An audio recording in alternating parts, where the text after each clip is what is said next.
اب وہ کہتے ہیں کہ نہیں نہیں یہ تو ملینز کی تعداد میں ہے ہی نہیں ہے، یہ تو رپورٹر بھی اپنے ساتھ پاکستان والے لے کر گئے ہیں تاکہ ایران کو بڑھا چڑھا کے بیان کیا جائے، اور زیادہ سے زیادہ بھی اگر بندے موجود ہیں وہاں پر 3 سے 4 لاکھ سے زیادہ نہیں ہو سکتے. یوں رہے لیکن ان کے اپنے دل جلانے کے لیے یہ تعداد تھوڑی نہیں ہے. تھوڑی نہیں ہے آگے.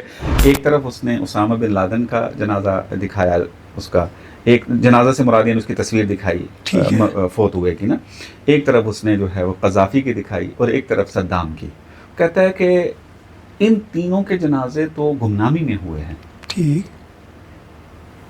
اس سید علی خامنائی کو امریکہ کو اتنا جو ہے وہ کیوں وہ ایسا لطف کر رہا ہے، یا پتہ نہیں کیا تعبیر اس نے استعمال کی کہ اس کے جنازہ اتنا شان و شوکت سے کروانے کی اجازت دے رہا ہے امریکہ. صحیح. یہ کیا خبر ہو سکتی ہے اس میں؟ آپ دیکھیں جب اشکال کرنے پہ آئے تو کس طریقے سے جوڑتے ہیں. تسنن کی فکر یہ تھی کہ ہم نے شخصیات کو حفظ کرنا ہے اور بچانا ہے، اس کے لیے چاہے ہمیں حق اور حقیقت کو پائمال کرنا پڑے. اس کے مقابلے میں جو تشیع کی فکر تھی ان کی فکر تھی ہم حق اور حقیقت کے ساتھ ہیں. اگر شخصیات حق اور حقیقت پہ ہوں تو ہمارے لیے قابل احترام ہے. اگر وہ حق اور حقیقت سے ڈائیورٹ ہو جائیں تو ہمارے لیے وہ قابل احترام نہیں، قابل پیروی نہیں ہے. تو ہی نہیں کریں گے لیکن پیروی نہیں کریں گے. ایسے ہی باپ کا جنازہ پڑا ہوا ہے، لوگ جوگ در جوگ آ رہے ہیں، دوسرے لوگ بھی شریک ہو رہے ہیں. خود جو بیٹا ہے جناب رہبر معظم حضرت آیت اللہ مجتبی خامنائی، یہ حاضر نہیں ہو رہے ہیں، اپنی جان بچانے کے لیے جو ہے وہ نہیں آ رہے ہیں. یہ کیوں ہو رہا ہے؟ کیوں حاضر نہیں ہو رہے ہیں؟ اللہ تعالیٰ کی تدبیر ایسی ہوئی اور اس میں انہوں نے کہا کہ جب معاشرہ لیاقت رکھتا ہو، اگر عوام یہ لیاقت رکھتی ہو کہ وہ ایک صالح قیادت کو قبول کر سکے تو اللہ تعالیٰ خود قائد پرووائڈ کر دیتا ہے. کہا کہ حضرت آیت اللہ خامنائی کا جو ہے وہ انتخاب ہو گیا، سب کے دلوں میں ٹھنڈک. 2 شخصیات نے ابھی تک جنازہ پڑھایا ہے. میں چاہتا ہوں کہ اسی کے سبب ہم ان شخصیات کو بھی ذرا پہچانیں. صحیح. تو ذرا اس کے اوپر مختصر گفتگو ہو جائے، زیادہ تفصیل سے نہیں جا سکتے ورنہ یہ جتنی بڑی شخصیات ہیں ان کے اوپر تو الگ پوڈ کاسٹیں چاہیے. بالکل صحیح. ایک شخصیت جناب آیت اللہ جعفر سبحانی ہیں اور ایک شخصیت جناب آیت اللہ جوادی.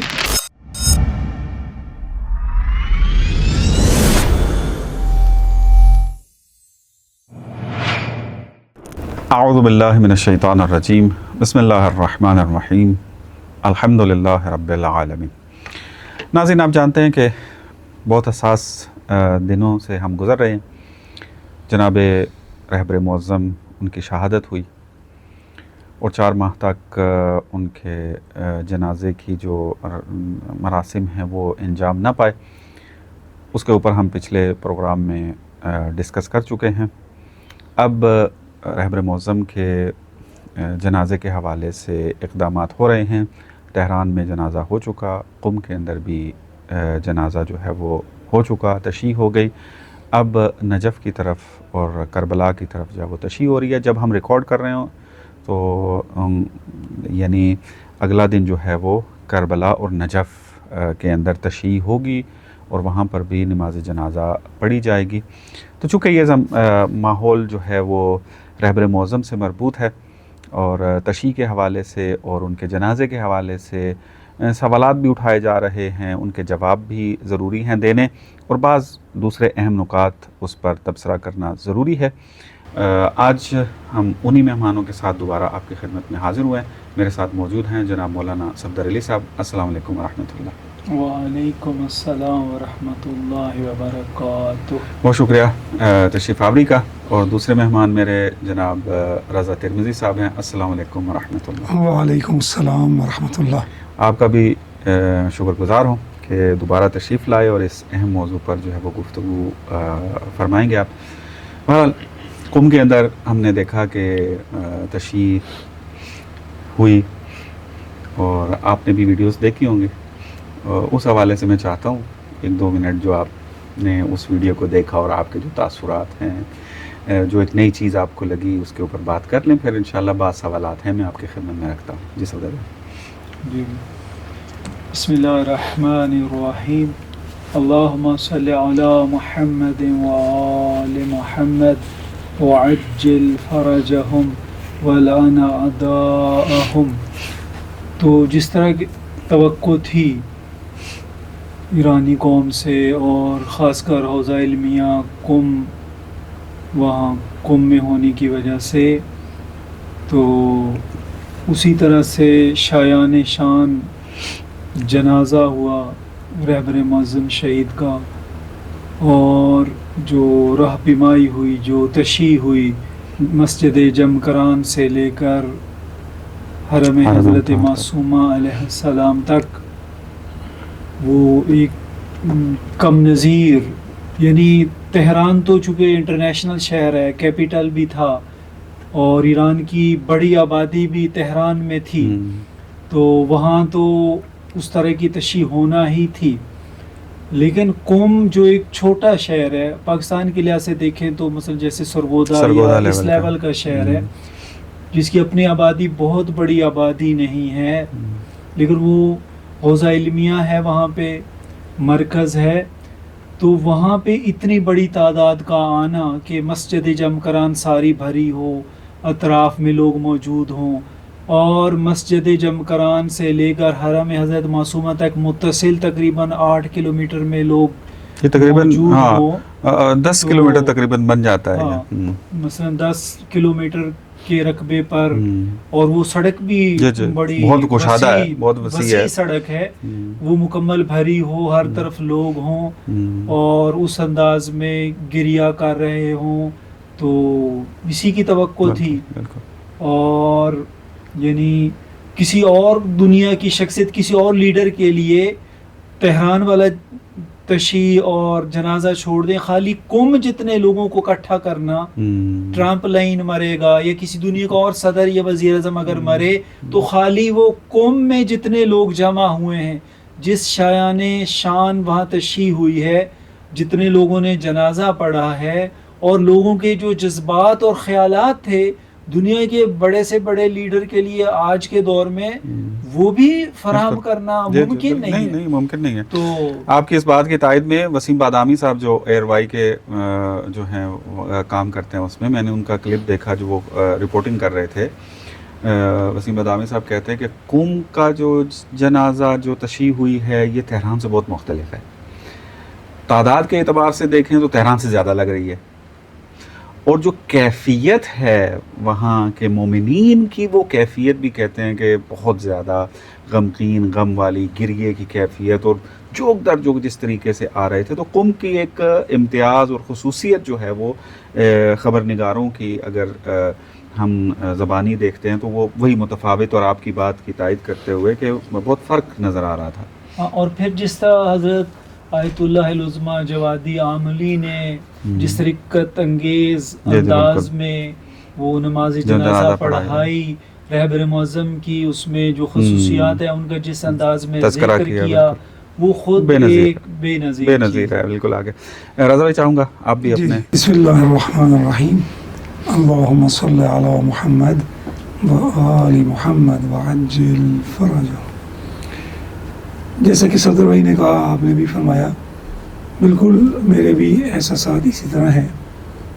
جو نقطے میرے ذہن میں اس وقت اس تشییع جو قم میں ہوئی ہے اس کے حوالے سے ہیں، اس میں ایک تو نقطہ یہ ہے کہ دیکھیں قم جو ہے وہ ایران کا علمی اور معنوی مرکز ہے، تو لہٰذا وہاں پہ جو تشییع ہونی تھی اس کی اور جو ہے وہ اہمیت ہے کہ یعنی جو ایران کا علمی، یعنی علمی سے مراد دینی علم مراد ہمارا یہاں پہ ہے، یعنی جو دینی مدارس کا مرکز وہ قم ہے. بالکل. اور دینی وہاں پہ فضلاء موجود ہیں، اور الحمدللہ وہاں پہ مجتہدین کی بڑی تعداد، محسنین تو اپنی سطح پہ، لیکن جو مجتہدین اور صاحب نظر افراد الحمدللہ وہ ایک بڑی تعداد کے اندر موجود ہیں.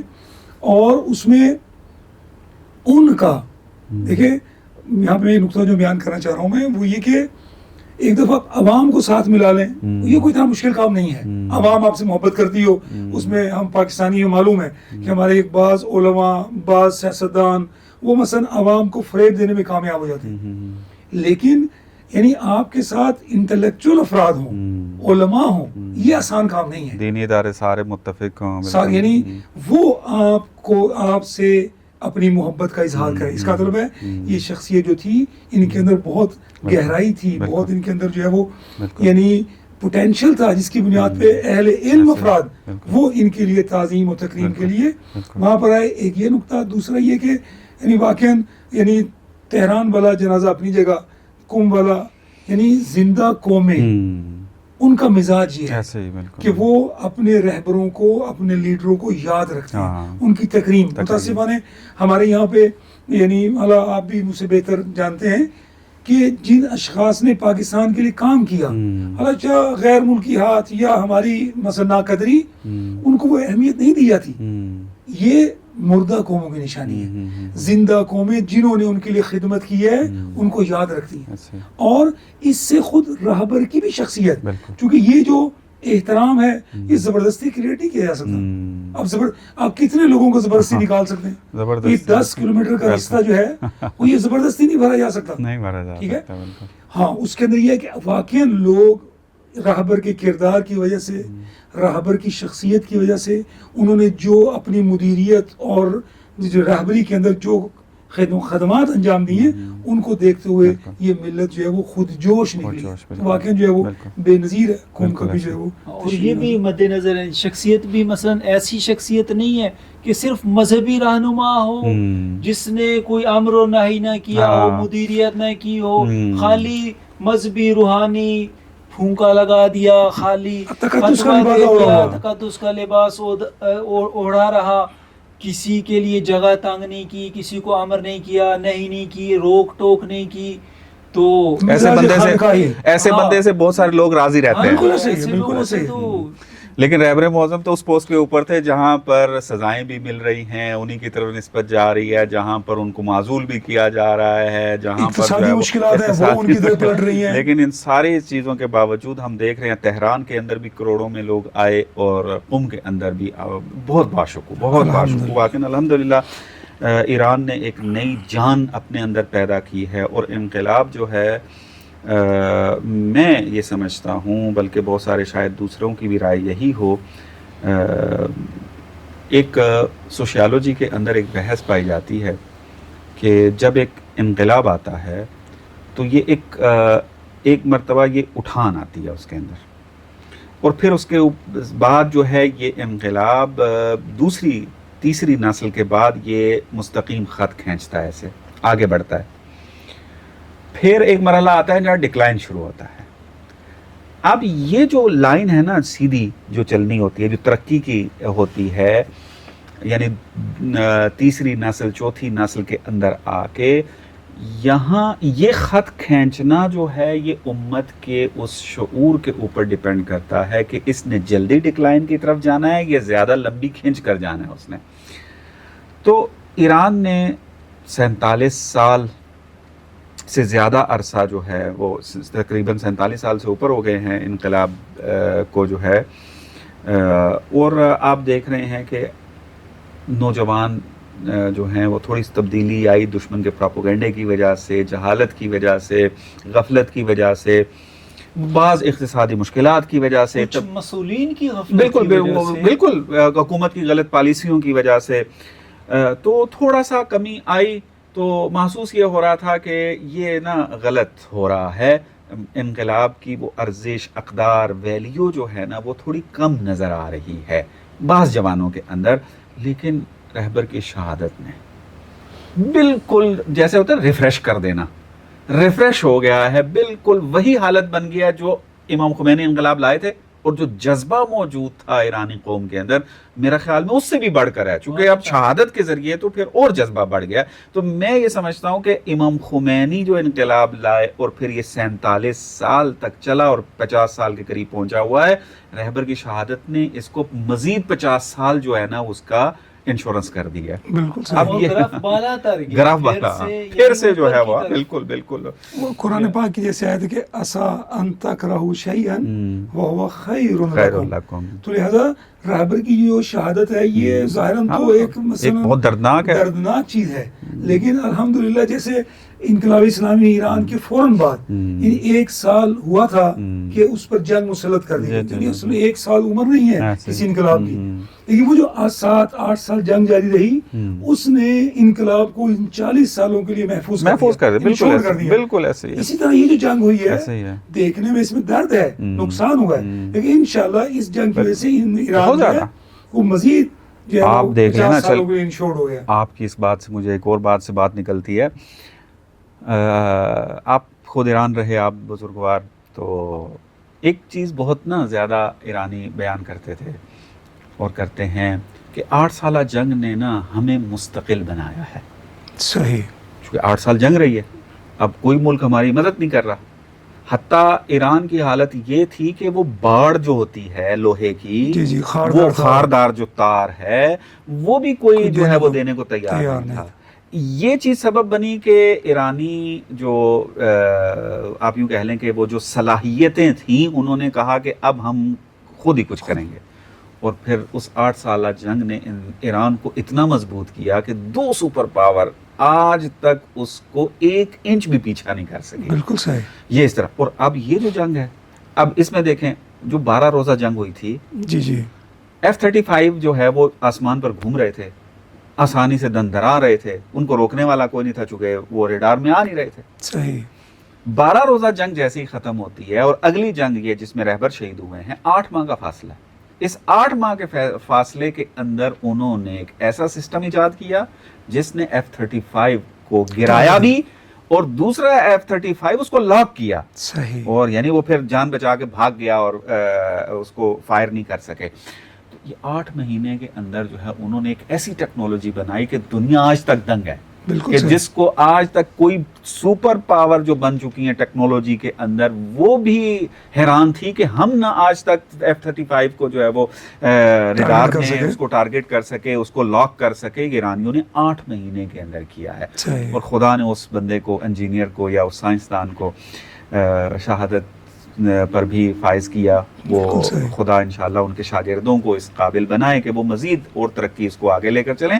تو یہ چیزیں یقین مانیں کہ دل سے یہ بات نکلتی ہے. اور ہم نے چونکہ ایران دیکھا ہوا ہے تو فیکٹس کے مطابق بات کر رہے ہیں ہم کہ ایران اب 50 سال تک اس کو اب کوئی جو ہے نا وہ ڈکلائن کی طرف نہیں لا سکتا. انشاءاللہ. ہاں جی، اب قوم میں جو جذبہ آ چکا ہے اور قوم جو بیچ میں تھوڑا بہت غیروں سے امید لگائے ہوئے تھے بعض لوگ پروپیگنڈا کی وجہ سے، وہ اب پتہ ان کا صاف ہو چکا ہے. اب عوام کے انقلابیت کے آثار نئی نسل، نئے نوجوان جو ہیں وہ اتنی خوبصورتی سے دیکھ رہے ہیں کہ سپر پاور کو شکست دی ہے. اور یہ ہر جو غیر متعصب تبصرہ نگار ہے، سیاست کو سمجھنے والے لوگ ہیں، انٹرنیشنل ریلیشنز کو سمجھنے والے لوگ ہیں، وہ ہر کوئی یہی کہہ رہا ہے کہ امریکہ کو اگرچہ ایران کا نقصان ہوا ہے، لوگ شہید ہوئے ہیں، انفراسٹرکچر کا نقصان ہوا ہے، لیکن اسٹریٹجک لیول پہ امریکہ کو اپنے اہداف کو وجود بخشنے میں مکمل شکست مکمل، اور ایران مکمل کامیاب رہا. اور یہ قوم کو کتنا مورال ملا ہے، ان کا مورال کتنا ہائی ہو چکا ہے. اور اگر اس جیسے دیکھیں نا، دیکھیں انقلاب اسلامی ایران کے بعد وہ 8 سالہ جنگ کے بعد سے یہ جو 12 روزہ جنگ ہوئی ہے یا ابھی یہ جنگ رمضان جو ہوئی ہے، اس کے اندر جو ٹائم پیریڈ تھا ایران کے اندر سہولیات کے اعتبار سے، مثلا لوگوں کو آسائش کی، مثلا آپ کو یاد ہے بجلی وہاں نہیں جاتی، سڑک وہاں پہ ساری موٹر ہے، پانی کا وہاں پہ ایشو نہیں ہے، اس کے بعد یعنی ساری سہولیات فراہم تھی. اس ماحول میں ملتیں تھوڑی سی سست ہو جاتی ہیں، ان کا اندر ایمانی جذبہ، یہ طبیعی چیز ہے کہ جب آدمی آسائش میں ہو، پھر جو ہے وہ مثلا آپ کو معلوم ہے ایران میں ہوتے تھے تو وہاں پہ مثلا ہر جگہ یہ مثلا کولر سسٹم موجود ہے. آپ قوم کی سخت گرمی میں کبھی نہ پڑھائی میں نہ نماز پڑھنے میں ہر جگہ آپ کے اے سی ٹائپ چیزیں لگی ہوئی ہیں. جب ایک رفاہ والے ماحول کے اندر ایک ملت چلی جائے تو خود بخود وہ شہادت کا جذبہ کم ہو جاتا ہے، انسان جو تھوڑا سست ہو جاتا ہے. لیکن یہ جو 12 روزہ جنگ ہوئی ہے، یہ جو الحمدللہ اس سے دوبارہ جو چیزیں جو وہ فل ریچارج ہوا ہے، یعنی فل ریچارج ہوا ہے. چلیں ہم آگے بڑھتے ہیں. ایک سوال کافی تکفیری مزاج بلکہ تکفیری لوگوں کو، چونکہ ظاہر سی بات ہے اب انہوں نے اپنی دکان چمکائی ہوئی تھی اس بات پہ کہ ایران جو ہے یہ اسرائیل کے ساتھ ملا ہوا ہے، امریکہ کے ساتھ ملا ہوا ہے، اپنے لوگوں کو گمراہ کیا ہوا تھا. اب وہ چکنا چور ہو گیا نظریہ.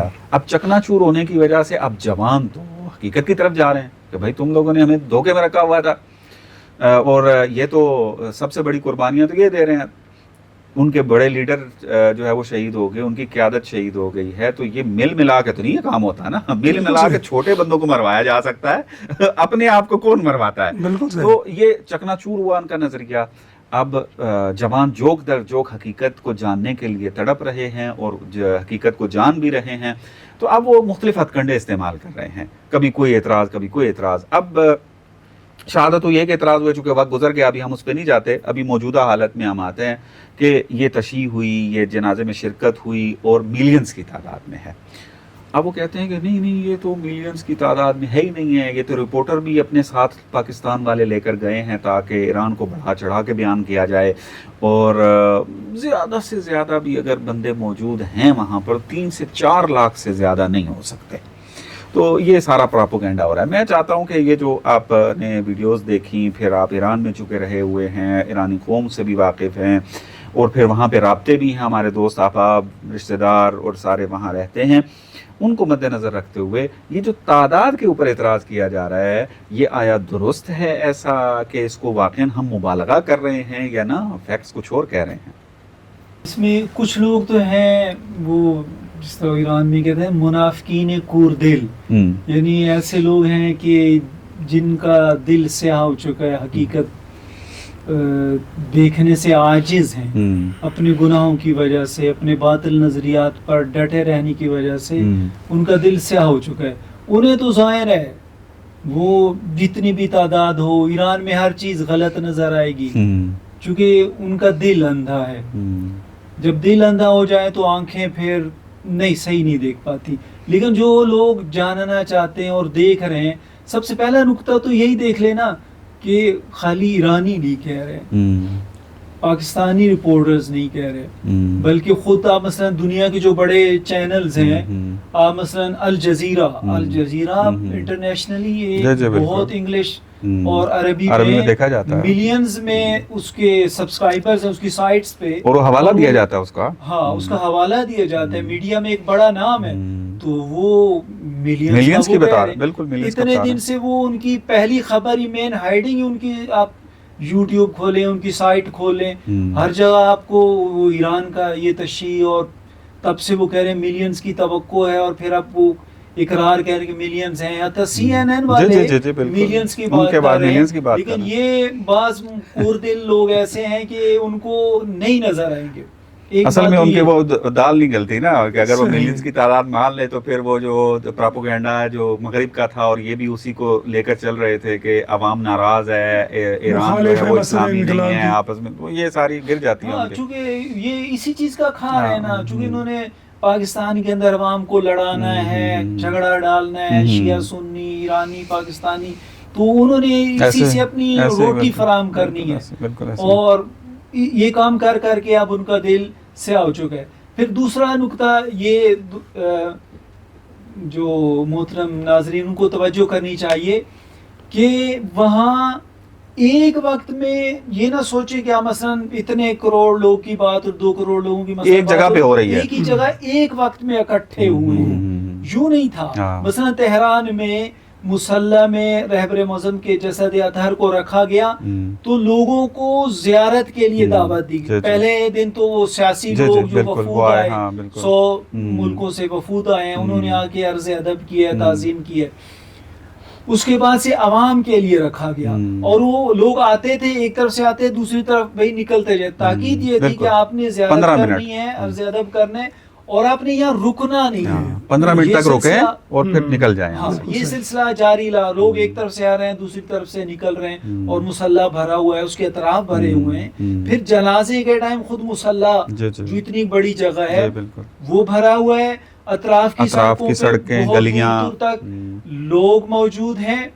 اور پھر جب تشییع ہوتی ہے تو تقریباً 10 کلومیٹر 20 کلومیٹر ہاں، تہران کے اندر جو میں نے ہاں، رپورٹ پڑھی ہے مختلف تھی 20 اور 30 کلومیٹر تک متصل مجمع موجود اس کی تو ویڈیو بھی آئی ہوئی اور ہے. سڑک پوری جو بھری ہوئی ہے، ہاں اس کے یعنی اندر ہیلی خالی کاپٹر جگہ جہاں جہاں چل رہا یار ہے وہاں پہ وہاں لوگوں خالی کا گلی نظر آ ہی سمندر نہیں ہے، رہی بالکل سے ہے، لوگوں وہ کا آ ہی نہیں رہی سمندر. اس تو کے یہ اندر. اگر 2 کروڑ کی بات ہو رہی ہے تو یہ سارا مل ملا ہاں، کے یوں ایسے 2 ہی. کروڑ بنتا ہے نا بالکل. کہ اور یہ اسی طرح جس طرح اربعین میں بالکل اربعین بالکل پہ اربعین میں کربلا مثلا 2 سے میں 3 کچھ کروڑ لوگ بندہ کہتے آتا ہیں ہے. بھائی کہہ رہے ہیں 2 کروڑ لوگ آئے 3 کروڑ لوگ آئے کربلا پورے شہر میں 3 جگہ کروڑ ہی لوگ نہیں، آ جگہ ہی ہی نہیں نہیں آتے. سکتے. ہاں تو بھائی واضح ہے لوگ آنا آتے جانا لگا ہیں رہتا ہے. زیارت کرتے ہیں نکلتے نکل ہیں جاتے پیچھے ہیں. سے نئے لوگ آتے ہیں نئے لوگ آتے ایسے ہی ہیں ہے. ان چند دنوں ایسے میں ہی ہے.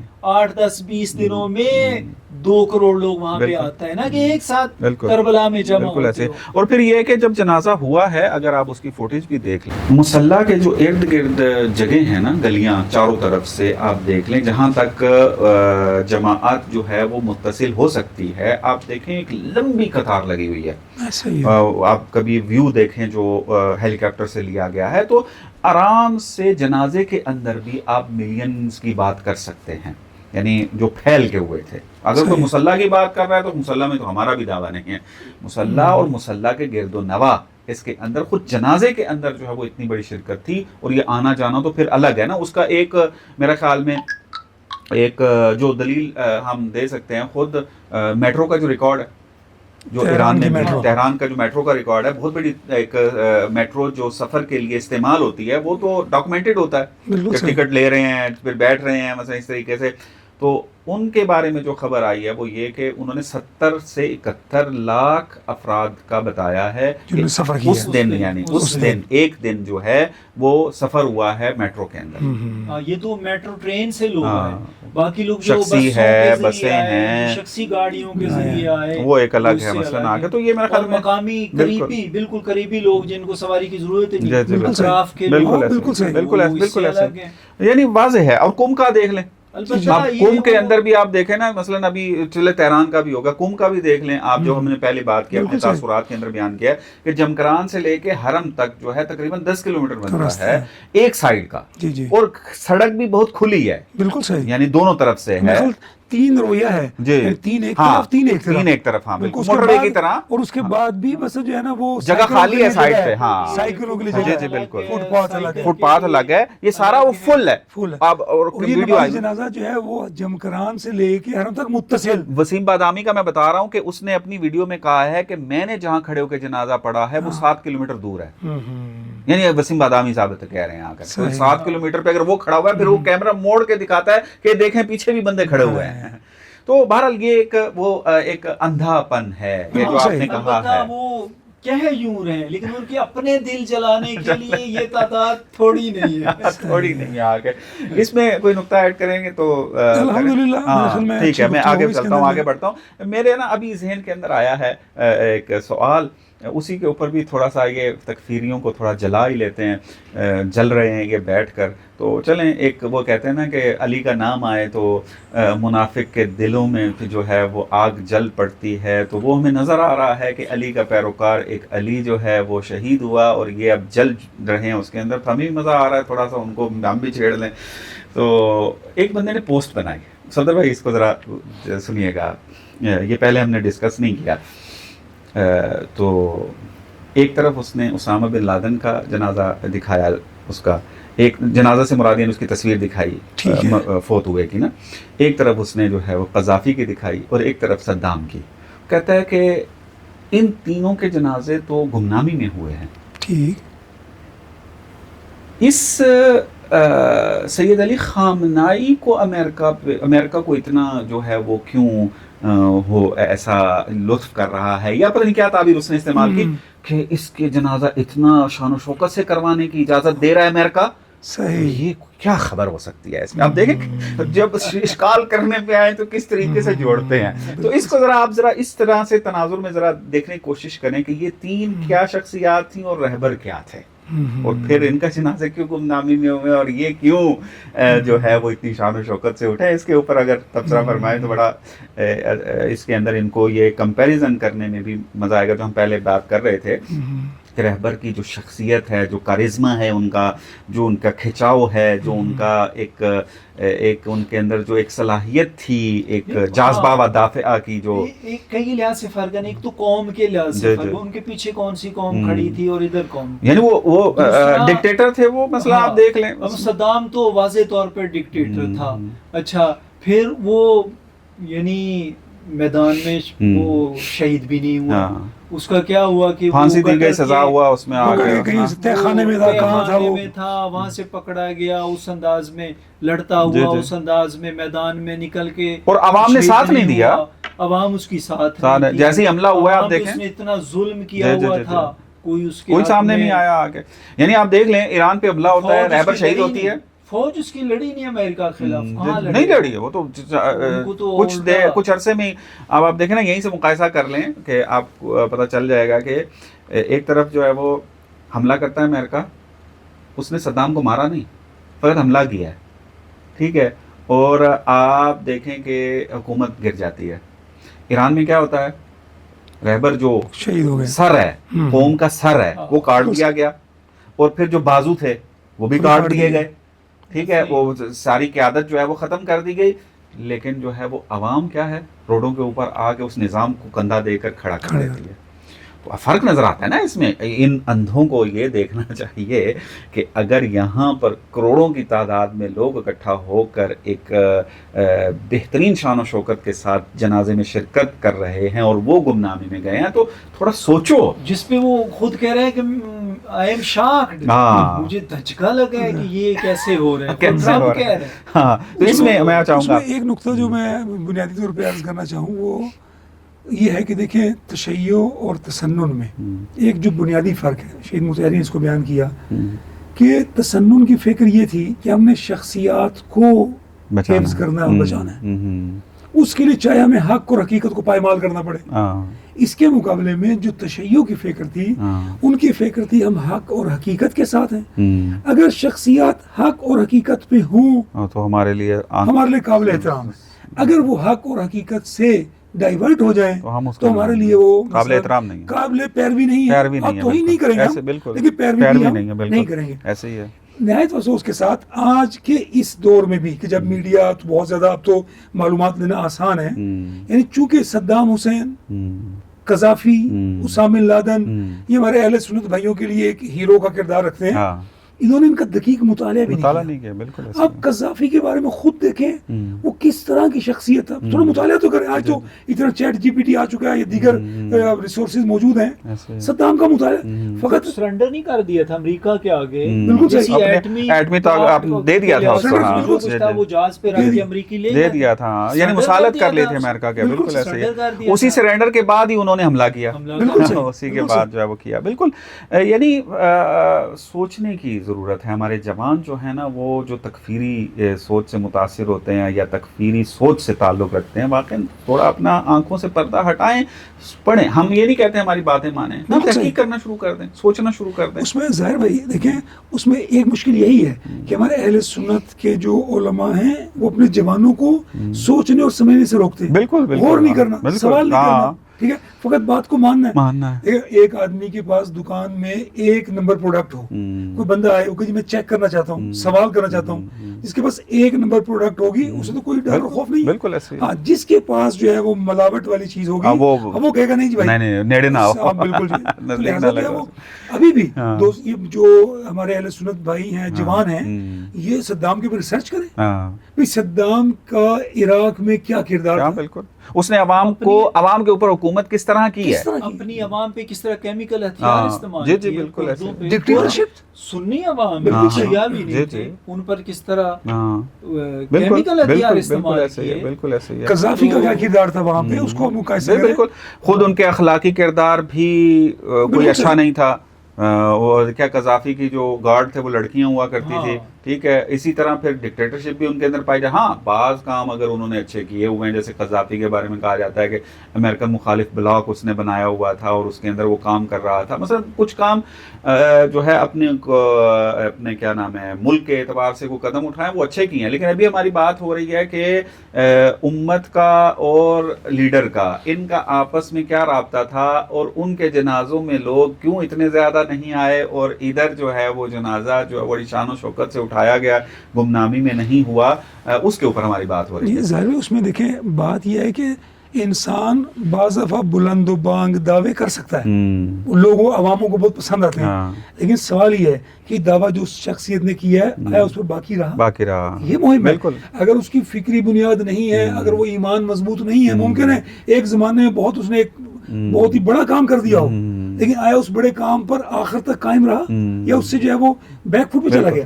لہٰذا جو صدام حسین قذافی یہ ایک زمانے میں نعرے بلند کیے مثلا اسلام کے عنوان سے, لیکن کیا یہ آخر دم تک اس پہ قائم رہے؟ تحقیق کریں. ہم کسی کو یہاں پہ یہ نہیں کہنا چاہ رہے کہ حتمی ہماری بات مانیں. بسم اللہ آپ تحقیق کریں. بالکل آگے. خوب یہ بات ہماری ہو گئی. ایک اور جو سوال اٹھایا جا رہا ہے وہ بھی اسی طرح کے اندھے دل لوگ جو ہیں, دلوں کے اندھے جو ہیں, آنکھوں پہ پٹی باندھی ہوئی ہے, اور سوال اٹھا رہے ہیں کہ باپ کا جنازہ پڑا ہوا ہے, لوگ جوگ در جوگ آ رہے ہیں, دوسرے لوگ بھی شریک ہو رہے ہیں, خود جو بیٹا ہے جناب رہبر معظم حضرت آیت اللہ مجتبیٰ خامنائی یہ حاضر نہیں ہو رہے ہیں, اپنی جان بچانے کے لیے جو ہے وہ نہیں آ رہے ہیں, یہ کیوں ہو رہا ہے, کیوں حاضر نہیں ہو رہے ہیں؟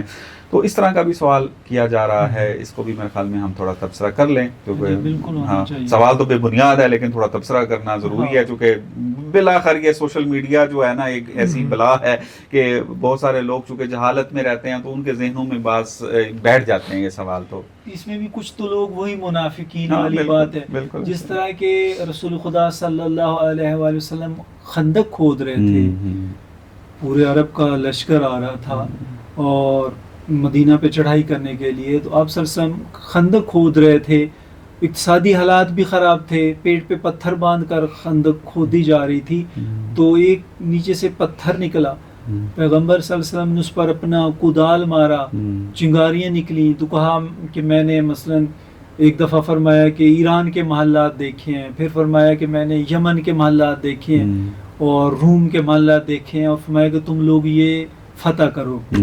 تو جو منافقین تھے ان کا دیکھو پاگل ہو گیا, جان کے لالے پڑے ہوئے ہیں, خندق کھود رہے ہیں, حالات ہمارے یہ ہیں, پیٹوں پتھر باندھے ہوئے ہیں کہ اور یہ خواب کون سے دیکھ رہے ہیں. تو یعنی یہ وہی منافقانہ رویہ ہے. ورنہ خود رسول خدا صلی اللہ علیہ وسلم ایک موقع تھا بدر تھا تو شہر سے نکل کے جنگ کی, باہر جا کے جنگ کے اندر دفاع نہیں کیا, لیکن وہی رسول خدا صلی اللہ علیہ وسلم پہلے 3 سال بالکل جہاد منع تھا حالات کے تحت, وہی رسول خدا صلی اللہ علیہ وسلم شیب ابی طالب میں رہے, اور وہی رسول خدا صلی اللہ علیہ وسلم انہوں نے خندق کھودی, ادھر رہ کر دفاع کیا. اصل میں آپ نے دیکھنا کیا ہے, یعنی ہمارے لوگ تھوڑا سا نا وہ ہیں, یعنی تھوڑا فلمی اور ڈرامائی انداز میں, فلم میں ایک ہیرو ہے تو ہر جگہ ہیرو ہے کہ لاتا ہے, سب کو مار دیتا ہے. معاشرہ, انسانی معاشرہ تو یوں نہیں ہے. معاشرے میں جو ہیرو ہوتا ہے وہ مصلحت کو دیکھتا ہے, اس نے کوئی یعنی وہ فلمی ایکٹنگ تو نہیں کرنی. آپ نے قوم کی مصلحت کو دیکھنا ہے, آپ نے کوئی بھی اقدام کرنا ہے, کب جنگ کرنی ہے, کب صلح کرنی ہے, کب مذاکرات کرنے ہیں, مصلحت کو دیکھنا ہے.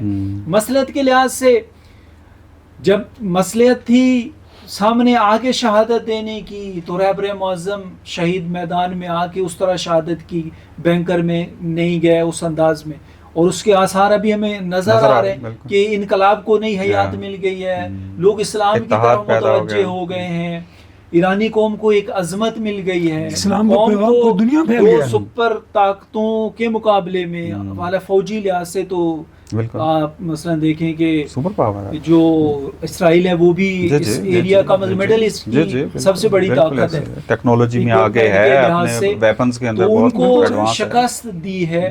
تو یہ مصلحت اس طرح کی تھی تو وہ میدان میں آئے. اب جب پوری قوم میدان میں ہے، سپاہ میدان میں ہے، باقی حکومت میدان میں ہے، لیکن رہبر معظم کے بارے میں جو ماہرین ہیں، وہاں کی جو سیکیورٹی کے لوگ ہیں، ان کی رائے یہ ہے کہ بھئی ان کی جان اس وقت سب سے اہم ہے. یہ جو پوری قوم ڈٹی ہوئی ہے ان کے لیے اس وقت اللہ تعالیٰ نے ایک نیا لیڈر دیا ہے، اور ان کی رائے یہ کہ ان کی جان کی حفاظت کرنا ضروری ہے. بالکل ایسے. اور دوسرا اس کی ایک میں آپ کی تائید میں عرض کرتا ہوں، جب رہبر شہید ہوئے 8 دن تک رہبر کا انتخاب نہیں ہوا، تو آپ یوں کہہ لیں کہ عوام نے سڑکوں پر آ کر نظام کو جو ہے وہ باقی رکھا، بغیر رہبر کے جو ہے وہ نظام چل رہا تھا اور نہیں گرا پائے اس کو. جیسے ہی اعلان ہوتا ہے کہ جناب حضرت آیت اللہ مجتبیٰ خامنائی کو رہبر جو ہے وہ معین کر لیا ہے، لوگوں میں ایک جان دوڑی، ایک خوشی کی لہر دوڑی. وہ ویڈیوز موجود ہیں، ریکارڈ ہے سارا، وہ ریکارڈ ہے. اور وہ کہتے ہیں کہ ہم ابھی تک نڈھال تھے، لیکن یہ جب پتہ چلا کہ ہمارا جدید رہبر جو ہے وہ جناب مجتبیٰ خامنائی ہیں، اب ہمیں کوئی خوف نہیں ہے، اب ہمیں جو ہے وہ خوشی کی لہر دوڑ گئی. ہمیں پتہ ہے کہ یہ نظام اب گرنے والا نہیں ہے اور نظام صحیح ہاتھوں میں چلا گیا ہے. تو عوام کے اندر جب یہ خوشی آئی ہے تو اس کا مطلب یہ ہے کہ اب اس نعمت کی، اس امانت کی حفاظت بھی کرنی ہے نا، تو سیکورٹی اب اس کی حفاظت کر رہی ہے. بالکل. ہاں، تو اسی طرح یہ کلن دیکھیں نا، ہمارے ہاں تو تقلید ہے نا کہ جو جس شعبے کا ماہر ہے، ماہر اور قابل اعتماد ہو، اس کی بات رائے پہ بالکل ایسے. سیکورٹی کا حضرت آیت اللہ بہجت، بالکل سب جانتے ہیں کہ وہ مثلا فجر کی نماز دیر سے پڑھاتے تھے کہ مسجد میں لوگوں کی خواہش ہوتی تھی ان کے پیچھے نماز دیر سے پڑھاتے تھے. تو کیوں دیر سے؟ اوائل میں وہ صبح اول ٹائم نماز پڑھانے آتے تھے، لیکن سپاہ پاسداران نے انہیں آ کے کہا کہ بھئی حالات ایسے ہیں، دہشت گردیاں ہو رہی ہیں، علماء اور اس وقت وہ منافقین اور وہ سارا سلسلہ موجود تھا کہ آپ کو ہم گارڈ دیتے ہیں، وہ آپ کے ساتھ رہے گا. لیکن حضرت آیت اللہ بہجت نے گارڈ قبول نہیں کیا. تو انہوں نے پھر کہا کہ آپ جب تک روشنی نہیں ہو جاتی نا، آپ گھر سے باہر نہ آئیں. تو حضرت آیت اللہ بہجت اسی دن سے نماز میں لیٹ گئے کہ جب تک سامنے کون بندہ ہے کون نہیں ہے مشخص نہ ہو جائے جب تک. چونکہ ماہرین نے یہ بات کی بالکل ایسے. تو ماہرین جو ہے سیکیورٹی کے جو ماہرین ہیں، جب وہ ان کا فیصلہ یہ ہے کہ اس شخصیت کی حفاظت کے لیے اس وقت ان کو پس پردہ رہنا چاہیے، اور یہ دشمن کی آنکھ کا سب سے بڑا کانٹا ہے اس وقت، تو اس کے مطابق عمل ہو رہا ہے. اور آغا مجتبیٰ تو وہ ہیں کہ جو اپنی نوجوانی میں جہاد پہ رہے ہیں، زخمی ہوئے ہیں، اور جب ان کا بھی میدان میں ہونا تھا رہبر معظم کے ساتھ موجود تھے، وہیں ان کو شدید زخم بھی ہوئے. اور یہی مغربی میڈیا اور یہ کہتے رہے کہ پتہ نہیں وہ زندہ بھی ہیں یا نہیں، کبھی کہتے رہے کہ وہ جناب رشیا چلے گئے ہیں. اور یعنی پہلے رہبر معظم کے خلاف پروپیگنڈے میں آتے رہے، اور رہبر معظم جو ہے اپنی شہادت سے بتایا ہے کہ تم جو غلط خبریں پھیلا رہے تھے وہ غلط تھی. تو اب جو ہے وہ دوبارہ یہ تکفیری اب کر رہے ہیں. اب ہمارا میڈیا الحمدللہ اس حوالے سے تھوڑا خاموش ہے، اس طرح کی بات نہیں کر رہا، لیکن یہ ہمارے تکفیری مزاج جو لوگ ہیں نا، یہ اب چونکہ اور کوئی مل نہیں رہا نا، کوئی انگلی اٹھانے کے لیے، کوئی رد کرنے کے لیے، تو اب اس قسم کی باتیں جو ہے وہ کرتے ہیں. اس میں ظاہر 2 باتیں میں یہاں پہ امید ہے کہ مفید رہیں گی. یعنی رہبر معظم، رہبر شہید حضرت آیت اللہ سید علی خامنائی اور حضرت آیت اللہ سید مجتبیٰ خامنائی رہبر جدید، ان کے اندر 2 جیسے تشابہ ہے.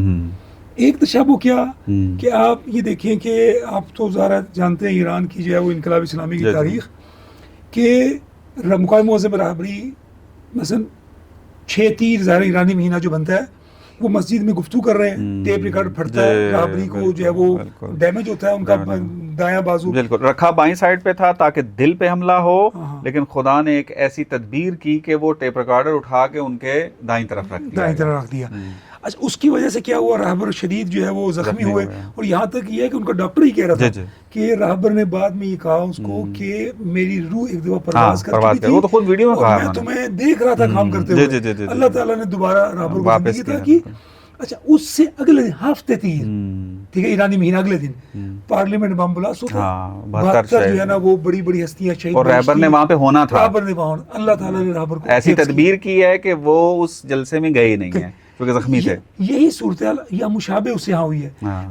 رہبر جدید حضرت آیت اللہ سید مجتبی خامنہی موجود تھے اسی کمپاؤنڈ کے اندر, جیسا کہ ابھی تک معلومات آئی. بالکل ایسا ہی ہے. وہ مثلا کسی کام کے لیے جس جگہ پہ رہبر تھے وہاں سے دور گئے ہیں, میزائل لگے ہیں, اللہ تعالیٰ نے ان کو بچا لیا. اچھا پھر یہ کہ خدا نے اتنا محفوظ رکھا ان کو کہ ان کے ایمبولینس پہ بھی حملہ ہوا, اچھا, اور جس ہاسپٹل میں ان کو لے کے گئے وہاں بھی حملہ ہوا. صحیح.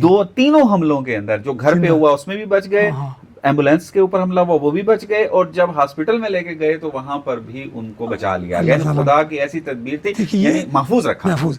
تو دوسرا تشابہ حضرت آیت اللہ مصباح یزدی نے بیان کیا رہبری کے بارے میں. اگلے دن میں بھی دیکھ رہا تھا ویڈیو, تو یہ یہاں بھی وہی صادق آتا ہے. آیت اللہ مصباح یزدی فرماتے ہیں کہ حضرت امام جب زندہ تھے, امام خمینی رحمۃ اللہ علیہ, تو میرے ذہن میں کبھی یہ فکر بھی آتی تھی کہ ان کے بعد کون ہوگا, تو میں اس فکر کو آگے بڑھنے نہیں دیتا تھا. سوچ کے ایک قسم کا دل بند ہوتا تھا کیا ہوگا, ان کے بعد کون ہو سکتا ہے. کہا کہ ہم آیت اللہ خامنہی کو جانتے تھے, ان کے ساتھ ہم نے کام کیا تھا, لیکن کبھی ہمارے ذہن میں نہیں آیا تھا کہ آیت اللہ خامنہی بنیں گے. لیکن اللہ تعالیٰ کی تدبیر ایسی ہوئی, اور اس میں انہوں نے کہا کہ جب معاشرہ لیاقت رکھتا ہو, اگر عوام یہ لیاقت رکھتی ہو کہ وہ ایک صالح قیادت کو قبول کر سکے, تو اللہ تعالیٰ خود قائد پرووائڈ کر دیتا ہے.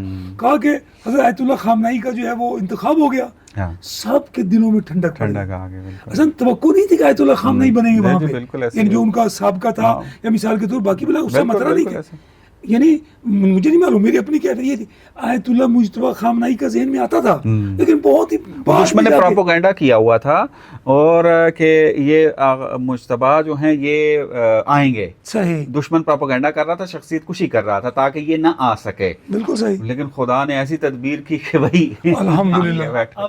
اب یہ بات بھی واضح ہو رہی ہے کہ ہم سے زیادہ دشمن سید مجتبی سے پہچانتا ہے اس کو, پہچانتا تھا بالکل ایسے ہی. پہلے سے ان کے خلاف 20 سال اس نے پروپیگنڈا کیا, 20 سال. بی بی سی پرشین جو ہے اس پر کب سے ان کے خلاف پروپیگنڈا شروع, یعنی 20 سال میں نے خود چیک کیا, 20 سال آقا مجتبی کے خلاف پروپیگنڈا ہوا ہے. یہ اس کا مال اتنا ہے, یہ مثلا فلاں بزنس مین ہے, یہ اس کی مالیت اتنی ہے, اس کا سونے کا بھرا ہوا کامیون کہاں سے یہ آ رہا ہے, اور یہ فلانا شخصیت کشی کر رہے تھے تاکہ یہ نہ بن سکے. لیکن انہی کے ہاتھوں تدبیر کروائی اللہ نے. اگر رابری شہید نہ ہوتے تو نہیں معلوم اس میں صورتحال کیا بنتی. ممکن نہیں تھا کہ آقا مجتبی کو انتخاب کیا جائے. یہ فیز مکمل ہونا اس انداز میں کہ عوام کے دل بھی ان کی طرف جھک گئے. بالکل صحیح, بہت زبردست, ایسا سکون آ گیا. بالکل ایسا. یعنی واقعی میری اپنی کیفیت میں اگر بتاؤں نا, یقین مانیں کہ جب رہبر شہید ہوئے اور رہبر کا بھی انتخاب نہیں ہوا تھا, دل جو ہے نا وہ مطمئن نہیں ہو رہا تھا. پتہ نہیں کیسا بندہ آئے گا, پتہ نہیں آگے کیا صورتحال بنے گی, چونکہ ظاہر سی بات ہے قانون کے تحت بناتے تھے, وصیت تو تھی نہیں, وراثت تو تھی نہیں. بالکل صحیح. تو جیسے ہی جو ہے نا آقا مجتبی کا اعلان ہوتا ہے نا, یقین مانے ایک ٹھہراؤ آ گیا, اور آج تک وہ ٹھہراؤ باقی ہے. بالکل کہ انقلاب صحیح ہاتھوں میں گیا. بالکل صحیح. یہ 1% بھی اب اپنے خط سے ہٹے گا نہیں, اور انشاءاللہ کہ یہ امام زمانہ کے ساتھ خدا کرے گا انشاءاللہ یہ انقلاب متصل ہو انشاءاللہ. وقت کافی ہو گیا ہے, لیکن میں چاہتا ہوں کہ یہ موضوع تشنا نہ رہے, چونکہ تشیع کے حوالے سے ہماری گفتگو چل رہی ہے, جنازے میں شرکت کے حوالے سے 2 شخصیات نے ابھی تک جنازہ پڑھایا ہے. میں چاہتا ہوں کہ اسی کے سبب ہم ان شخصیات کو بھی ذرا پہچانیں. تو ذرا اس کے اوپر مختصر گفتگو ہو جائے, زیادہ تفصیل سے نہیں جا سکتے ورنہ یہ جتنی بڑی شخصیات ہیں ان کے اوپر تو الگ پوڈ کاسٹیں چاہیے. ایک شخصیت جناب آیت اللہ جعفر سبحانی ہیں, اور ایک شخصیت جناب آیت اللہ جوادی آمولی ہیں. میں چاہوں گا کہ آپ آیت اللہ جعفر سبحانی کے حوالے سے بیان کریں کہ یہ کیسی شخصیت ہیں, ان کا تھوڑا سا مختصر عوام کے لیے تعارف بیان کر دیں, تو پھر انشاءاللہ پھر آیت اللہ جوادی کے بارے میں بات کرتے ہیں. جی, اس میں ہے کہ حضرت آیت اللہ جعفر سبحانی جو ہیں وہ حوزہ علم قوم کی ایک نامور شخصیت ہے, مراجع اعظام میں سے ہیں. یعنی اس وقت جو وہ علماء کرام کے جو مرجعیت کے درجے میں ہیں اور ان کے مقلدین ہیں اس میں سے ہیں, اور الحمدللہ ان کا علم فقہ پر, علم اصول پر وہ ایک مسلم استاد ہیں, اور کئی مرتبہ جو ہے وہ ان کے دورجات جو مرسوم ہے حوزہ علمیہ میں وہ کروا چکے ہیں.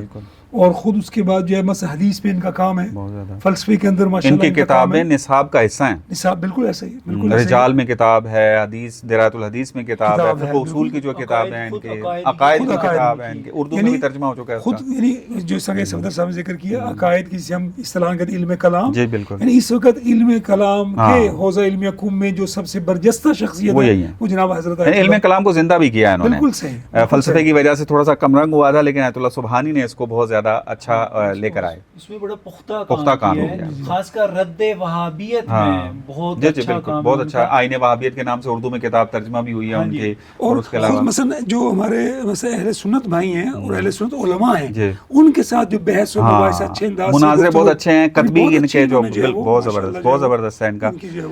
ان کی ایک کلامی کتاب جو نصاب کا حصہ ہے محاضرات فی الالہیات جو ہے علم کلام میں, باقاعدہ ان کو ماسٹر میں بھی پڑھائی جاتی ہے اور بی ایس میں بھی پڑھائی جاتی ہے, اور حتیٰ ڈاکٹریٹ لیول پر بھی ان کے نظریات کو ڈسکس کیا جاتا ہے. ذرا علم کلام کے اندر اس وقت جو سب سے بہترین, سب سے اعلیٰ درجے کی کتاب ہے, ذرا بالآخر علم جو ہے وہ ترقی کرتا ہے, تو یہ محاضرات والی انہوں نے بہت اچھا پھر شاگرد تربیت کی ہے علم کلام. علی ربانی گلپیغانی جو اس وقت کلام جدید اور کلام کی کتاب, عقائد کی کتابوں کو لے کر چل رہے ہیں اور نظریات کو لے کر چل رہے ہیں, وہ انہی کے برجستہ شاگردوں کے اندر ہیں. یعنی ایک کیا کیا. اور ایک اور چیز جو ان کے اندر پائی جاتی ہے مثلا تفسیر. الحمدللہ بالکل صحیح. آپ دیکھیں ایک تفسیر بڑی مشہور ہے اردو میں ترجمہ ہے, کیا نام ہے ان کا, دائمی منشور, قرآن کا دائمی منشور کے, یعنی میرا خیال ہے مفصل انداز میں لیں تو پہلی تفسیر موضوعی ہے. بالکل پہلے تفسیر پاک میں ایک تو ترتیبی لحاظ سے تفسیر کی جاتی ہے, پہلی آیت, دوسری, تیسری, چوتھی, ایک ہے کہ کسی ایک موضوع کی تمام آیات کو ایک ساتھ اکٹھا ڈسکس کریں اور دیکھیں کہ مجموعی طور پر اس سے کیا نتیجہ نکلتا ہے. بالکل. یہ ایک جناب ہمارے جو ایک برجستہ عالم دین ہیں صفدر نجفی صاحب, انہوں نے ترجمہ کیا ہے اس کا, اردو میں دستیاب ہے انشاءاللہ کہ ناظرین نے استفادہ کیا اور مزید جو پہلی دفعہ سن رہے ہیں وہ اس سے استفادہ کریں. ترتیبی تفسیر بھی انہوں نے لکھی ہے منیت الطالبین کے نام سے, وہ بھی اب عربی میں چھپی ہے انشاءاللہ کہ اردو میں جو ہے وہ ترجمہ ہو جائے گا. اس حوالے سے کوئی اور اضافہ کریں؟ چھوٹی سا خاطرہ کر دیتا ہوں کہ خود انہوں نے بیان کیا کہ کہیں بیرون ملک کسی کانفرنس میں گئے تو الازہر کے ایک عقائد کے استاد سے گفتگو, تو کہ تعارف ہوا تو پوچھا کہ آپ کون ہیں, تو انہوں نے کہا کہ میں الازہر میں عقیدہ کا استاد ہوں.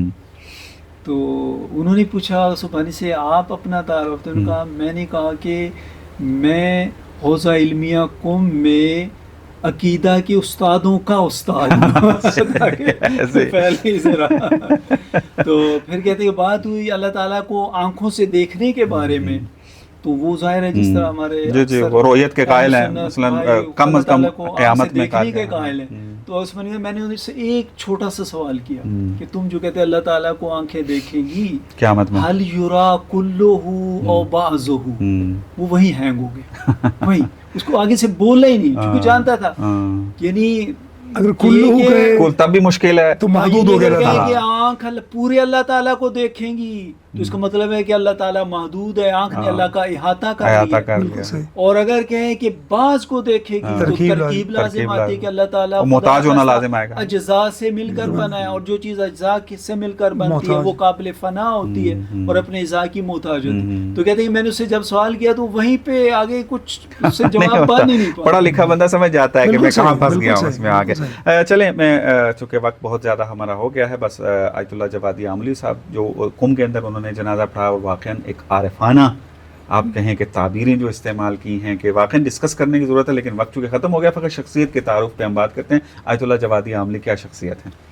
ہاں جی, حضرت آیت اللہ جوادی عاملی ہم جیسے تو ان کی شخصیت کا کیا تعارف کروائیں گے, یعنی جامع ترین شخصیت, جامع خود ان کی تعبیر میں, یعنی جنہوں نے علم کو جمع سالم کیا, جمع مکسر نہیں کیا. بس یہ اصطلاح ہے, کھول نہیں سکتے اس کو. معقولات کو بھی اپنی پوری قوت کے ساتھ, پوری وسعت کے ساتھ, پورے عمق اور گہرائی کے ساتھ لیا ہے, اور جو نقلی علوم ہیں, فقہ ہے, اصول ہے, ادبیات ہیں, تفسیر ہے, ان کو بھی پورے اس کے ساتھ لیے. تو تفسیر میں ان کی کتاب تسنیم ہے جو 40 سال درس دیا ہے انہوں نے اور ساتھ ساتھ لکھا ہے اور اس کو پھر لکھا گیا ہے اور 80 جلدوں میں وہ مکمل ہوئی ہے. یعنی تاریخ اسلام کی آپ کہہ لیں بڑی تفسیروں میں سے ایک تفسیر ہے. ہاں بلکہ اگر کہا جائے کہ مثلا اس دور کی بلکہ تمام ادوار کی اتنی تفصیل کی ہمارے پاس نہیں، تفاسیر کا نام لیا جائے تو المیزان اور تسنیم کا نام آتا ہے اس میں. تو اور خوبصورت تفسیر ہے اور اس میں اور اس کی خاصیت بہرحال اب تسنیم میں پورا موضوع ہے. اب اس کو کھولنے کی ضرورت ہے کہ تسنیم کی خاصیت کیا ہے، قرآن کے ذریعے تفسیر کس طرح سے کی گئی ہے. لیکن بہرحال انشاءاللہ کوشش کریں گے کہ اس کو ایک الگ پروگرام میں ڈسکس کریں. اور پھر آقا کی فلسفی شخصیت جو کہ مجسم ہے رحیق مختوم میں کہ جو ملا صدرہ اسفار کی اسفار کی شرح ہے جو خود ایک بہت قیمتی اثاثہ ہے، بہت قیمتی. یعنی آپ کہہ لیں فلسفے کا دائرۃ المعارف ہے اور صدرہ شناسی کے اندر جو رحیق مختوم میں جوادی عاملی صاحب نے باتیں کی ہیں، یقین مانیں کہ وہ گوہر نایاب ہیں. اور ہر دلیل کو اس کو منطقی شکل میں لکھا ہے.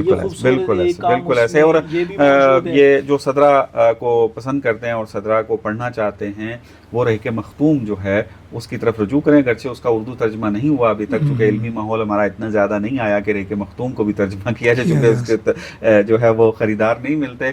لیکن چونکہ اے آئی آ گئی ہے تو جو صدرہ کو تفصیل سے پڑھنا چاہتے ہوں تو وہ جوادی عاملی کی رحیق مختوم سے ضرور استفادہ کریں. جی ہاں، اسی طرح ذکر کر دیتے ہیں کہ جب مثلا ایران میں بعض جو روشن خیال لوگ ہیں سروش جیسے، انہوں نے قرآن کی حجیت کو سلب کرنے کی کوشش کی اور علم کو نسبی بنانے کی کوشش کی، تو آقا نے جو گفتگویں کی وہ شریعت در آئین معرفت کتاب میں چھپی اور آج تک کسی نے اس کا جواب آگے سے نہیں لکھا. جس طرح کہ شہید مطہری کی اصول فلسفہ کا آج تک کسی نے کسی کمیونسٹ کو ہمت نہیں ہوئی کہ اس کا جواب لکھے. نہیں، بہت جامع شخصیت ہیں. یقین مانیں کہ اس میں ایک خاطرہ جس طرح صفدر صاحب نے آغا سبحانی کے حوالے سے فرمایا، میں بھی ذہن میں ایک آیا، آپ سب کو معلوم ہے وہ کہ اب جیسے کہ معلوم ہے کہ کم میں تھے تو حضرت آیت اللہ جوادی عاملی خطبہ نماز جمعہ، بالکل نماز جمعہ ان کی امامت فرمایا کرتے تھے. تو مشہور تھی بات وہاں پہ کہ کسی نے ان سے کہا کہ یہ جو جمعے کا خطبہ ہے چونکہ اس میں عوام ہوتی ہے، ٹھیک ہے، خواص میں سے علماء تو وہ بھی ہوتے ہیں لیکن بیش تعداد جو ہے وہ عوام کی ہے، تو لہٰذا آپ اتنی علمی گفتگو، اتنی اونچی سطح گفتگو نہ کیا کریں. تو اس میں ان کا ایک جواب جو بڑا مشہور ہے، زمان زد عام ہے، کہ انہوں نے کہا کہ نہیں، میں اپنی سطح نیچے نہیں لاؤں گا، عوام اپنی سطح اوپر لے کے، میری گفتگو اسی لیول کی ہو. بالکل ایسے بہت جامع شخصیت ہے. یقین مانیں ان کے جنازے کی اگر کوئی ویڈیو دیکھے نا تو ان کا جو جملات انہوں نے ادا کیے ہیں اور جس رقت کے ساتھ انہوں نے پڑھا ہے، ان کی عبادی پہلو، ان کا عرفانی پہلو، ان کا مثلا معنوی پہلو جو ہے وہ کھل کے سامنے آتا ہے. یقین مانیں جامع شخصیت واقعی کم ہے، اگر ہم چندین پوڈ کاسٹ بھی کر لیں تو شاید احاطہ نہ کر پائیں، لیکن کوشش ہوگی آپ جیسے بزرگان کے ساتھ مل کے اس طرح کی شخصیات کا بھی تعارف کروایا جائے، ان کی کتابوں کا بھی تعارف کروایا جائے، ان کے افکار کے اوپر ڈسکس کی تاکہ ہمارے اہل علم حضرات جو ہیں وہ آشنا ہو کر ان سے استفادہ کریں. بہرحال ٹائم میں اتنی گنجائش تھی. بہت شکریہ. ایک اہم موضوع پر ہم نے جو ہے دوبارہ گفتگو کی. انشاءاللہ یہ سلسلہ ہمارا جاری و ساری رہے گا کیونکہ یہ ایام ابھی جاری ہیں اور ضروری ہے کہ ہم اس قسم کے سوالات کے جواب دیتے رہیں، اس موضوعات کے اوپر ڈسکس کرتے رہیں. ناظرین، آپ نے اس پوڈ کاسٹ کو ملاحظہ کیا، پہلے بھی ہم نے بعض سوالوں کے جواب دیے تھے، آج بھی بعض سوالوں کے جواب دیے ہیں اور بعض شخصیات جن کا تعارف کروایا، ان کو حتماً انٹرنیٹ کے ذریعے جا کے خود بھی سرچ کیجیے گا، ان کے نظریات کو، ان کی کتابوں کو دیکھیے گا. اپنے علمی لیول کو بلند کرنے کے لیے ان شخصیات کو جاننا اور ان کی کتابوں کو پڑھنا، ان کے آثار کو پڑھنا، یہ بہت زیادہ آپ کے لیے مفید ثابت ہوگا اور انسان علمی سفر بڑا تیزی سے طے کرے گا. اسی وجہ سے ہم نے آخر میں ان شخصیات کا جو ہے وہ تعارف کروایا ہے. امید ہے کہ آپ نے استفادہ کیا ہوگا. پروگرام کو دوسرے افراد کے لیے بھی نشر کیجیے گا، شیئر کیجیے گا تاکہ جو اہل ہیں ان مطالب کے ان تک پہنچ جائے. جن لوگوں کے ہم نے جواب دیا ان تک بھی رسائی ہو جائے، وہ بھی ان سوالوں کے جواب سن لیں. انشاءاللہ دوبارہ آپ کی خدمت میں حاضر ہوں گے. السلام علیکم ورحمۃ اللہ وبرکاتہ.